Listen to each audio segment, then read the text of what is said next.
Assalamualaikum warahmatullahi wabarakatuh. Salam sejahtera bagi kita semua. Semoga semuanya senantiasa sehat dan dilindungi oleh Tuhan Yang Maha Kuasa. Perkenalkan, saya Elizabeth Ai Febrianti dari kelas BK tingkat 3A dari Universitas Nusantara PGRI Kediri.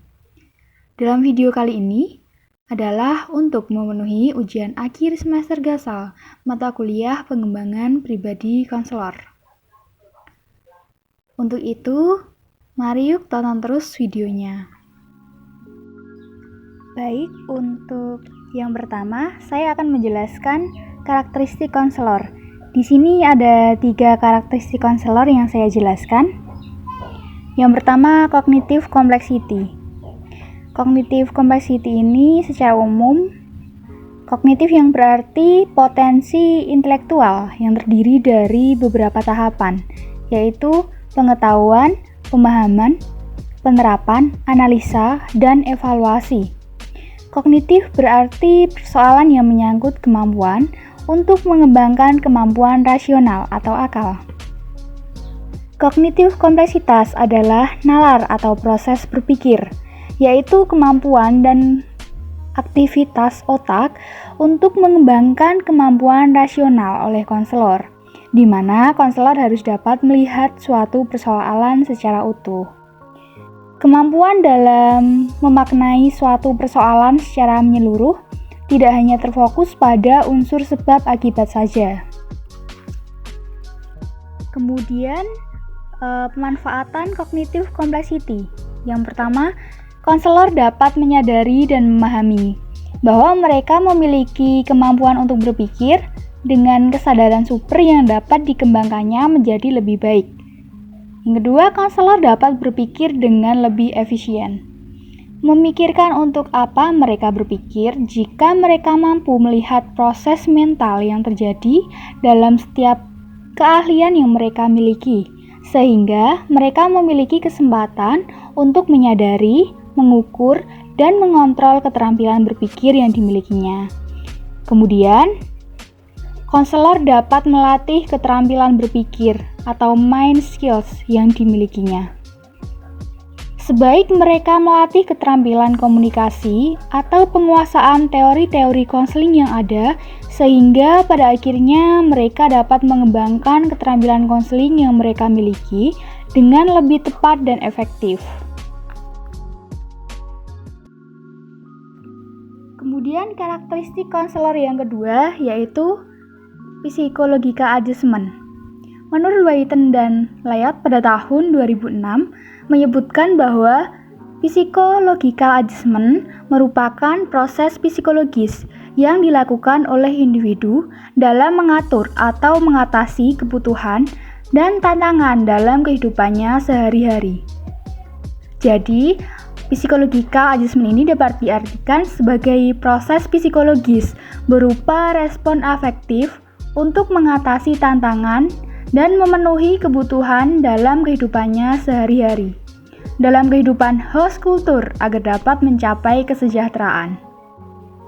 Kemudian, hal-hal yang dibutuhkan konselor dalam pengembangan psychological adjustment ini ada 3. Yang pertama, menghargai pengalaman, yaitu konselor mampu belajar dari pengalaman sebelumnya, dan konselor dapat selektif dalam bersikap apabila menerima pengalaman yang baik atau yang buruk. Misalnya, konselor pernah melakukan kesalahan dalam komunikasi ketika konseling, maka konselor bisa belajar dari pengalaman tersebut dan tidak melakukan kesalahan yang sama. Selanjutnya, memiliki pertimbangan rasional serta kemampuan dasar berpikir untuk menghadapi masalah. Artinya, konselor mampu menunjukkan atau memiliki pilihan yang tepat dan logis, mampu menetapkan dan memposisikan diri sesuai dengan norma yang berlaku, sesuai dengan norma dan prosedur dalam konseling. Kemudian, tidak menunjukkan ketegangan emosi saat menghadapi persoalan konseling, yaitu apabila ketika sedang melakukan konseling dan konseli mengungkapkan permasalahannya, konselor mampu menghadapi suatu masalah tersebut dengan tenang, ramah, senang, dan tidak mudah tersinggung. Karakteristik yang ketiga yaitu self-disclosure. Self-disclosure ini merupakan tipe komunikasi di mana informasi tentang diri yang normalnya disimpan atau dirahasiakan, tetapi justru disampaikan pada orang lain. Dalam pengungkapan diri atau self-disclosure ini, konselor menjelaskan bagaimana ia pernah merasakan seperti yang dirasakan oleh konseli, dengan mengutip contoh dari kehidupan pribadinya.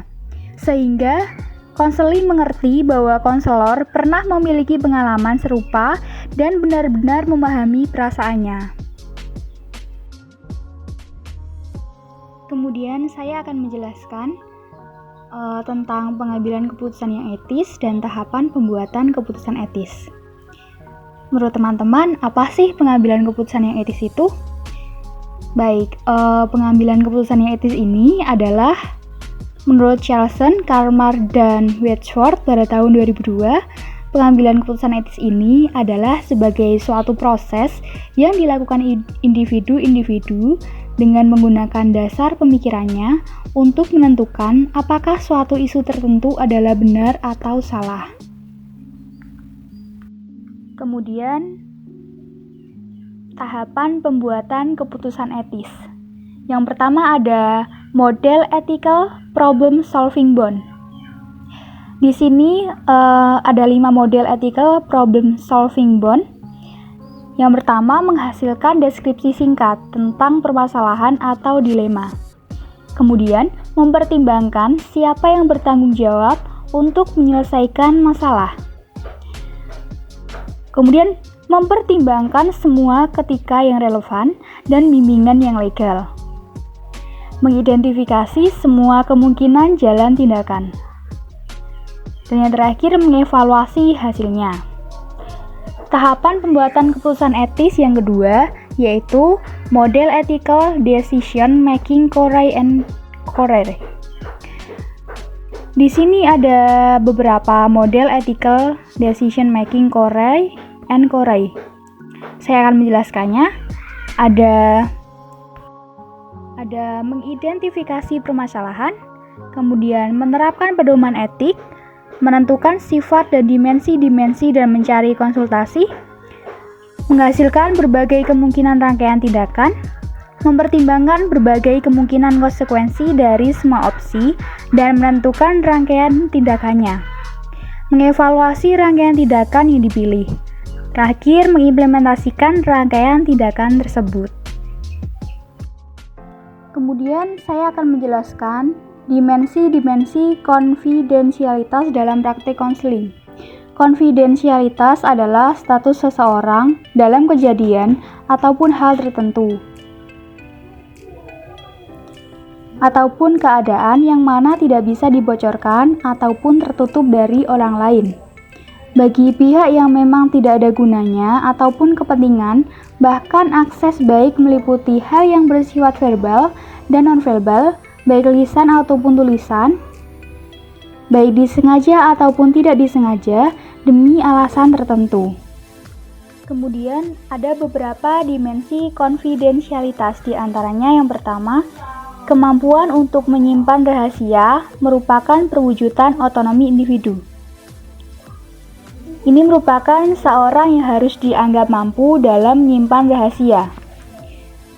Karena rahasia merupakan hal yang seharusnya orang lain tidak mengetahuinya, kecuali orang-orang yang khusus dan dianggap perlu tahu.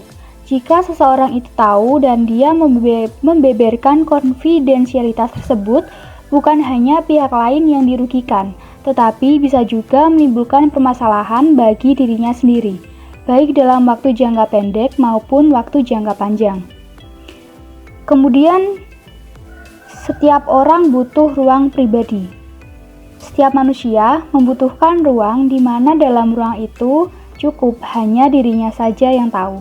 Tidak perlu orang lain mengetahui apa yang ia ketahui itu, karena itu merupakan ruang pribadi bagi diri sendiri, yang mana itu kita anggap penting untuk kita sendiri, untuk tidak mengatakan pada orang lain. Selanjutnya, konfidensialitas menumbuhkan rasa saling percaya. Dalam hubungan, apabila ada konfidensialitas ini, maka dalam hubungan itu akan ada kepercayaan tercipta. Karena selama ini konfidensialitas yang kita tahu tidak kita katakan atau dipublish yang membuat orang lain itu percaya kepada diri kita. Ini bisa mempererat hubungan antar sesama. Selanjutnya, konfidensialitas penting untuk mencegah tindakan menyakiti orang lain. Konfidensialitas ini sangat penting apabila konselor mengetahui sesuatu hal yang menjadi privasi diri, bukan hanya menimbulkan masalah, bahkan bisa menyakiti orang lain, karena privasinya telah bocor atau orang lain telah mengetahui. Kemudian dimensi konfidensialitas yang terakhir, yaitu konfidensialitas merupakan sarana untuk mewujudkan tujuan kelompok sosial.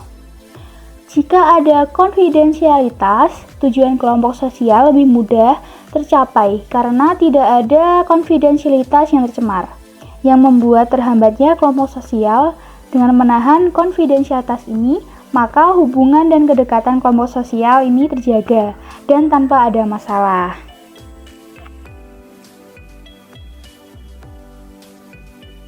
Selanjutnya, saya akan menjelaskan kepribadian konselor yang seperti apa sih yang diperlukan untuk mewujudkan konseling sadar budaya. Oke, untuk menunjang pelaksanaan konseling lintas budaya ini, dibutuhkan konselor yang mempunyai spesifikasi tertentu. Konselor harus mempunyai kompetensi, yaitu kesadaran, pengetahuan, dan keterampilan. Baik, saya akan menjelaskan satu-satu ya.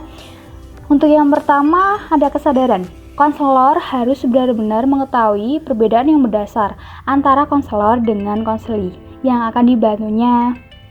Selain itu, konselor harus menyadari benar akan timbulnya konflik jika konselor memberikan layanan konseling kepada klien yang berbeda latar belakang sosial budayanya. Kedua, pengetahuan. Pengetahuan yang perlu dimiliki oleh konselor adalah sisi sosiopolitik dan juga sosiobudaya dari kelompok etnis tertentu. Konselor sebaiknya terus mengembangkan pengetahuannya mengenai budaya yang ada di Indonesia. Hal ini akan semakin mempermudah konselor untuk menambah pengetahuan mengenai suatu budaya tertentu. Yang terakhir, ada keterampilan. Konselor harus selalu mengembangkan keterampilan untuk berhubungan dengan individu yang berasal dari latar belakang etnis yang berbeda. Dengan banyaknya berlatih untuk berhubungan dengan masyarakat luas, maka konselor akan mendapatkan keterampilan atau perilaku yang sesuai dengan kebutuhan. Kemudian saya akan melanjutkan penjelasan yaitu prasangka dan stereotip dalam konseling multibudaya, serta bagaimana sih yang seharusnya sikap konselor terkait hal tersebut.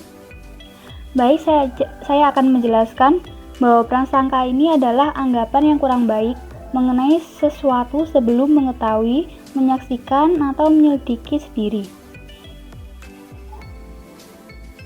Dari pengertian itu dapat kita garisbawahi bahwa prasangka adalah anggapan yang kurang baik. Kemudian stereotip adalah sebuah pandangan terhadap seseorang atau kelompok. Kemudian pandangan tersebut digunakan pada setiap anggota kelompok tersebut. Kemudian sikap konselor terkait prasangka dan stereotip tersebut. Konselor harus mampu menerima dan menghargai perbedaan. Konselor harus sadar bahwa latar belakang kebudayaan yang dimilikinya, pengalaman sikap, nilai, dan bias mempengaruhi proses psikologis. Konselor mampu mengenali batas kemampuan dan keahliannya. Konselor merasa nyaman dengan perbedaan yang ada di antara dirinya dan konseli dalam bentuk ras, etnik, kebudayaan, dan kepercayaan. Kemudian, sikap konselor terkait prasangka dan stereotip. Konselor harus mengetahui dampak sosialnya terhadap orang lain. Pengetahuan mereka terhadap perbedaan komunikasi, bagaimana gaya komunikasi ini, mungkin akan menimbulkan perselisihan atau membantu perkembangan dalam proses konseling pada konseli, dan bagaimana cara mengantisipasi dampak yang mungkin terjadi pada konseli. Itu tadi penjelasan dari saya. Semoga dapat bermanfaat untuk kita semuanya. Sekian yang dapat saya sampaikan. Mohon maaf bila ada salah kata maupun perbuatan. See you next time. Terima kasih. Wassalamualaikum warahmatullahi wabarakatuh.